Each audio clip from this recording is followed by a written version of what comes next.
மிகப்பெரிய ஒரு கடமை இருக்கிறது. அவருக்கு நன்றியை செலுத்த வேண்டிய ஆகப்பெரும் கடன் கடலோடி மக்களுக்கு இருக்கிறது. 1974 அவர் நாடாளுமன்ற உறுப்பினராக இருக்கிறார். ராமநாதபுரம் மாவட்டத்துடைய நாடாளுமன்ற உறுப்பினர். கச்சத்தீவு அப்போதுதான் சினிமா பண்டாரநாயக்கர் அவர்களும் இந்திரா காந்தி அவர்களின் ஒப்பந்தத்தின்படி தாரை வார்க்கப்பட்டது.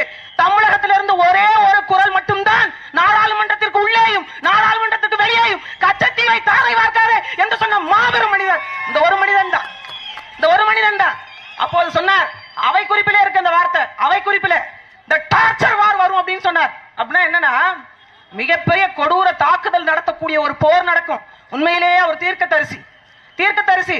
நீங்கள் கச்சத்தீவை தாரை வார்த்தால் இது தமிழகத்தினுடைய பிரச்சனை மட்டும் கிடையாது, இந்தியர்களுடைய பிரச்சனை, இந்தியாவினுடைய பாதுகாப்புக்கே கேள்விக்குறியாக மாறும் என்று சொன்னதோடு இல்ல, என் கடலோடி மக்களுடைய வாழ்வாதாரமும் உரிமையும் முற்றிலுமாக பறிக்கப்படும் என்று சொன்ன எனது